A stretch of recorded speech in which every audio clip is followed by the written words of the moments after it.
की परिस्थिती माणसाला कसं आणि काय करायला लावते आणि कसं घडवते याचं उत्तम उदाहरण म्हणजे तोरणे सर आहेत. वाईट अतिशय बिकट परिस्थितीमधून सुद्धा न डगमगता फिनिक्स पक्षी जसा उभा राहतो तसंच तोरणे सरांचं कार्य आहे.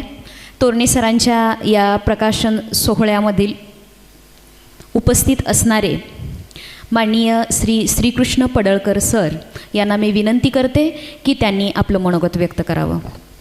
भाषा हे साहित्याचं माध्यम आहे आणि भाषा ही एक सामाजिक संस्था आहे. ते अनुभवांचं, संवेदनांचं, संघर्षाचं एक कलात्मक रूप असतं आणि त्या कलात्मक रूपाच्या केंद्रबिंदूच्या ठिकाणी माणूस असतो. आणि माणसाच्या भोवताली जेवढं काही घडतं ते साहित्यामध्ये दिसत असतं. तो माणूस कधी कष्ट करतो, निर्णय घेतो, कधी सुखदुःखाचे चढ उतार अनुभवतो, आशा निराशेच्या वाटा चालतो आणि जगण्याच्या वास्तवातून साहित्य जन्माला येतं. ते साहित्य सहजासहजी जन्माला येत नसतं. तिथं मरण वेदना सोसाव्या लागतात. तेव्हा कुठं एखादी कविता जन्माला येते. रात्र अस्वस्थ होऊन काढाव्या लागतात. तेव्हा कुठं दोन ओळी लिहिता येतात. म्हणून कराडचे प्राध्यापक प्रकाश कुंभार नावाचे प्राध्यापक म्हणतात की कविता म्हणजे माणसाच्या आत्महत्येला पर्याय असते. आणि मग माणसांच्या समाधीवर वाहतात त्याला फुलं म्हणतात आणि फुलांच्या समाधीवर वाहतात त्यांना कवी म्हणतात. मग ही कविता म्हणजे वेदनांना शब्द देते आणि संघर्षाला अर्थ देते. आणि संघर्षाला अर्थ देत असेल तर ते साहित्य काळाच्या कसोटीवर टिकतं, अन्यथा ते काळाच्या कसोटीवर टिकत नाही. प्राध्यापक सुनील तोरणे सर यांची कथा कविता ही अजरामर होणारी आहे. 140 पानं आणि 43 कविता याच्यावर समीक्षा जर लिहायची म्हटलं तर हजारो पानांची समीक्षा तयार होऊ शकते. ज्यावेळेस ती सरांची कविता होती, जोपर्यंत ती प्रकाशित होत नव्हती तोपर्यंत फक्त ती त्यांच्या पुरती मर्यादित होती. आजपासून ती आपल्या सगळ्यांची आहे. मराठी भाषिकांच्या अंगणामध्ये त्यांनी त्यांच्या वेदनेचा विस्कटलेला स्वेद आहे, म्हणजे त्यांचा विस्कटलेला घाम आहे, त्यांचे विस्कटलेले अश्रू आहेत. आणि मग साहित्य रसिक त्याच्या नजरेतून त्या कविता संग्रहाकडे बघेल आणि मग वाचणाराच्या डोळ्यात जेव्हा पाणी उभा राहतं तेव्हा साहित्यिकाची यशस्वीता असते. दुसऱ्या माणसाला जगामध्ये हसण्या इतकं आणि दुसऱ्या माणसासाठी रडण्या इतकं अवघड जगाच्या पिठ्यावर दुसरं कोणतंच काम नाही. दूरची माणसं, जी माणसं ओळखीची नाही, जी माणसं बघितली नाहीत, ती माणसं सरांच्या कविता वाचतात आणि त्यांच्या डोळ्यामध्ये अश्रू उभा राहतात. तेव्हा सरांची कविता यशस्वी झाली, कारण त्या वाचकांना ती कविता आपली वाटते, त्या वाचकांना ती आपली वाटते. आणि मग त्या कवितेमध्ये आम्हाला काय दिसतं तर आम्हाला ग्रामीण महाराष्ट्राची श्रमसंस्कृती दिसते, आम्हाला भूक दिसते, शिक्षणाची ओढ दिसते, माणसाचे स्वभाव दिसतात आणि हार न मानणाऱ्या जिवंत माणसांचा दस्तऐवज दिसतो. ती माणसं हरत नाहीत, ती माणसं पराभूत होत नाहीत आणि तरी सुद्धा ती माणसं निराश होत नाहीत, निराशेच्या अंधारात अडकत नाहीत, उलट संकटाशी 2 हात करतात. म्हणून सुनील तोरणे यांच्या कवितेतला नायक हा काल्पनिक नाही. सुनील तोरणे यांच्या कवितेतला नायक हा वास्तविक जीवनातला आहे, कारण तो आमच्या आजूबाजूला राहणारा शेतमजूर आहे, तो आम्हाला दिसणारा ऊस तोडी कामगार आहे, तो कुणाच्या तरी रानात राबणारा सालगडी आहे. त्या कवितेतला नायक आई आहे, बाप आहे आणि अन्न, वस्त्र, निवारा ह्या 3 मूलभूत गरजा भागवताना जेव्हा माणसाचा श्वास गुदमरतोय अशा माणसांची प्रतिनिधी कविता आहे ती, ज्याला आपल्या 3 मूलभूत गरजाच भागवता येत नाहीत. आणि मग ज्या माणसाच्या हातातोंडाची गाठ पडत नाही, ज्या माणसाच्या हातातोंडाची गाठ पडत नाही, त्याबरोबर हातातोंडाची गाठ पडताना माणसाला नाकी नव येतंय, त्या माणसाला वाटतंय की आपल्या मुलाच्या हातात पुस्तक द्यावं आणि तो त्या कवितेतला नायक ते स्वप्न जपतो आहे.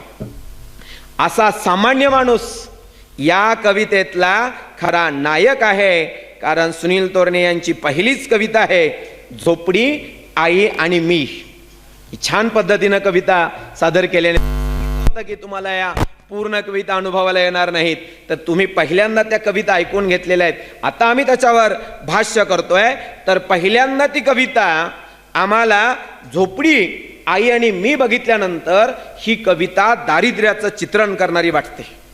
त्या कवितेचा गाभा हा दारिद्र्य आहे, त्या कवितेचा गाभा हा भूक आहे असं वाटतं. पण तसं त्या कवितेमध्ये नाही. कारण त्या कवितेमधला गाभा हा शिक्षणाच्या सामर्थ्यावर उभा राहणारा स्वप्नांचा गाभा आहे. त्या कवितेतलं वास्तव काय आहे तर शिक्षणाच्या गाभ्यावर उभा राहण्याचा विचार करते. ती कविता झोपडीचं वर्णन करत नाही, तर त्या झोपडीतून उगवणाऱ्या शिक्षणाच्या प्रकाशाचं वर्णन करते आणि त्या उजेडाचा शोध घेते. त्यातली झोपडी ही फक्त निवाऱ्याचं प्रतीक नाही, ते त्या घरातल्या रक्ताच्या नात्याच्या माणसांच्या मायेचा ओलावा आहे. ती कविता त्या माणसातल्या घरातल्या माणसांचा स्वाभिमान आहे. ती कविता त्या माणसांची आशा आहे आणि जीवनामध्ये बदल घडवण्यासाठी भविष्य घडवणारी अदम्य इच्छा आहे त्या माणसांची. जीवनामध्ये खूप मोठं परिवर्तन करायचं आहे. त्यामुळं या कवितेतली झोपडी म्हणजे सुद्धा एक जिवंत पात्र आहे. त्या कवितेतली झोपडी म्हणजे एक जिवंत पात्र आहे आणि त्या झोपडीच्या मधली मध्यवर्ती शक्ती म्हणजे आई आहे. प्रचंड मोठी जिद्द आहे, प्रचंड मोठी धाडसाची आहे आणि ती आई फाटलेले कपडे शिवणारी नाही, आपल्या मुलाचं भविष्य शिवणारी ती शिल्पकार आहे. ती भविष्य शिवणारी शिल्पकार आहे. आणि मग कवीनं त्याच्यासाठी एक प्रतिमा वापरलेली आहे, खुरप्यानं पोट शिवण्याची. आम्ही आतापर्यंत बघत आलो सुई दोऱ्यानं कापड शिवण्याची. अहो, जगाच्या पाठीवर खुरप्यानं पोट शिवायची कसली मोठी कल्पना आहे. जगाच्या पाठीवर म्हणजे खुरप्यानं पोट शिवण्याची कल्पना. आणि मग ही मला प्रचंड विलक्षण प्रतिभा या कवीची वाटते. आणि मग या उपासमारीवर आईनं केलेला हा असह्य प्रयत्न आहे. आई हताश आहे आणि त्याच्यावर आई खुरप्यानं म्हणजे आई कुठे तर मोलमजुरी करते आहे. तिच्या मदतीचं उपकरण ते साधन फक्त खुरपं आहे. तिला कुठलं ज्ञान नाही, तिच्याकडे कुठलं कौशल्य नाही, तिच्याकडे कुठली संसाधनं नाहीत आणि तिच्याकडे फक्त एक खुरपं आहे. आणि त्या खुरप्यावर घरातल्या माणसांच्या पोटाची आग तिला भिजवायची आहे, ती आग तिला शांत करायची आहे. आणि हा प्रयत्न ती करते आहे. त्या वेदनांचा ती गाजावाजा करत नाही. हे सगळं आई आणि हा कवी संयमितपणे मांडतो. म्हणून ही कविता माझ्यासारख्या वाचकाच्या मनाला अधिक भिडते. आणि सगळ्यात मोठं जीवनमूल्य म्हणजे शिक्षणाचं जीवनमूल्य हे कविता सांगते. शिक्षणाचं जीवनमूल्य सांगते. आणि मग काय म्हणते, शीख पोरा शीख, शीख पोरा शीख, खायला कमी असू दे पण 4 पुस्तकं जादा शीख. किती वर्षापूर्वीचा हे कवीचा अनुभव मला वाटतोय 60, 65, 70च्या दरम्यानचा हा कवीचा अनुभव आहे.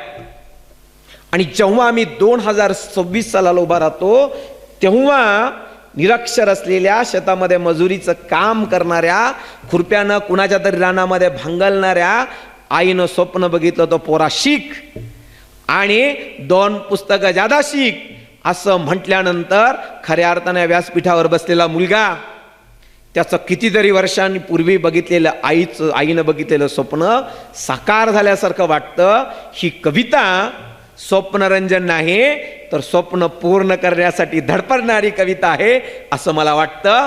ती आई मुलाला सल्ला देत नाही तर ती श्रमसंस्कृतीचा घोष करते आहे. गरिबीवर मात करण्याचा प्रयत्न करते आहे आणि पिढ्यानपिढ्या पोट भागवण्यासाठी जे अभावग्रस्त जीन आहे त्याच्या साखळ्या तोडण्याचा मार्ग आई शोधती आहे. तिला तो मार्ग शोधायचा आहे. हे भूक नको, हे झोपडीमध्ये राहणं नको, हे कष्ट नको. आणि हे जर कष्ट संपवायचं असेल आणि हे पुढच्या पिढीला कष्ट जर थांबवायचं असेल तर त्याच्यामध्ये शिक्षणाशिवाय पर्याय नाही. आणि हे श्रम थांबवण्याचा एकमेव रस्ता म्हणजे तो शिक्षणाकडून जातो हे माहीत आहे. म्हणून आई किंवा हा कवी पेन्सिल बरोबर बोलतोय, बे तुझ्या बरोबर मला बारीक करणार नाहीस ना. या ओळीतनं किती अर्थ निर्माण होत आहेत. पेन्सिल झिजत राहते आणि मुलाचं भविष्य घडत राहतंय. पेन्सिल झिजत राहते, मुलाचं भविष्य घडत राहतंय. पण कदाचित आईला वाटत असेल हे पेन्सिल झिजली, मुलगा शिकला तर आपलं जे कष्ट आहे ते कमी होणार आहे का नाही असं आम्हाला वाटतं. मग यामध्ये भूक दिसते, दारिद्र्य दिसते, बालमनाची निरागसता दिसते. आणि हे सगळं होताना अगं झोपडीबाई मी उद्या पुस्तक होईन म्हणतोय. कवी काय म्हणतोय, मी ग्रंथ होणार नाही म्हणत नाही, तर काय मी पुस्तक वाचेन म्हणत नाही, तर मी पुस्तक होईन असं म्हणतोय. एक कविता, या कवितेतली फक्त भूक घेतली, या कवितेतलं फक्त दारिद्र्य घेतलं, या कवितेतला फक्त सालगडी घेतला, या कवितेतली या कविता संग्रहातली फक्त झोपडी घेतली तर त्यावर खूप भाष्य करता येऊ शकतं आणि ते आपल्या सगळ्यांना रुचेल. पण वक्त्याला वेळेची मर्यादा कळली पाहिजे.